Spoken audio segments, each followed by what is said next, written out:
nak tahu tentang apa yang kerajaan negeri telah lakukan, terutama yang Amanah Finance House tadi.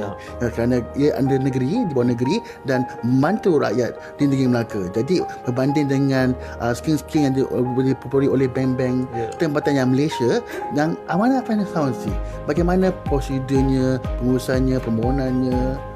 Ya, kalau kita lihat, kita sebenarnya di peringkat kerajaan negeri, kita mempunyai institusi yang menguruskan beberapa pinjaman perumahan, mikrokredit dan juga pinjaman yang melibatkan pinjaman pribadi umpamanya.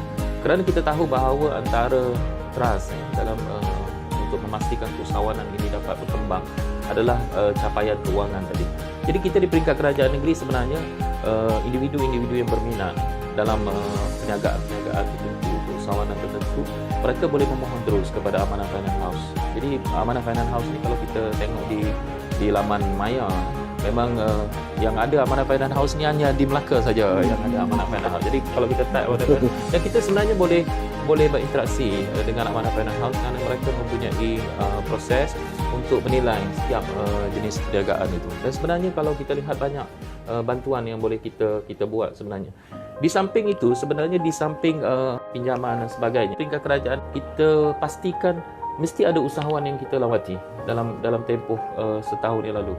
Dan kita pun dah letakkan KPI yang sama pada tahun ini 2020 ni. Bila saya akan melawat lagi 28 DUN, dan kita minta setiap kali lawatan kita itu mesti ada 3 keusahawanan yang kita lawat. Itu sebab kalau kita tengok di tahun yang lalu, kita tengok usahawan ini ada pelbagai usaha yang mereka lakukan.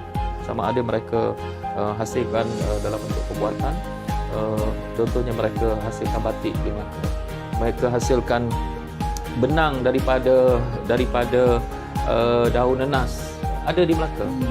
Usahawan kita sebenarnya di Melaka, mahu tahu, kita menghasilkan teh sendiri pun ada di Melaka. Melaka bukanlah negeri yang kita kata sejuk tetapi kita boleh menghasilkan teh dan teh itu diekspor ke luar negara. Dan kalau kita lihat ini kemampuan kita, dan kita pun melalui, sebenarnya kalau kita tengok dalam plan strategik nasional itu adalah mengantarabangsakan produk-produk kita ini juga. Sebenarnya kalau kita tengok di Melaka ini melalui Halal Hub, sebenarnya kita sedang bekerjasama dengan usahawan-usahawan kita di peringkat tempatan ini untuk mempromosikan produk-produk kita ataupun memasarkan produk-produk kita, mengadakan kerjasama dengan Yunan. Dan sebenarnya sebahagian daripada produk kita itu telah sampai ke sana untuk kita memasarkan di Yunan, China. Jadi kalau kita lihat ini pasaran yang cukup besar kepada kita. Soalannya adalah apakah kita bersedia untuk menghasilkan produk-produk ini yang lebih berkualiti, yang memenuhi kehendak dan permintaan di peringkat antarabangsa itu. Itu sebab bila kita sebut strategi ini tepat, tetapi kita di peringkat negeri akan membantu usahawan-usahawan kita. Dan yang satu lagi adalah kalau kita lihat keusahawanan yang setahun lebih yang kita dah lakukan, kita ada juga bangunkan usahawan asnaf sebenarnya.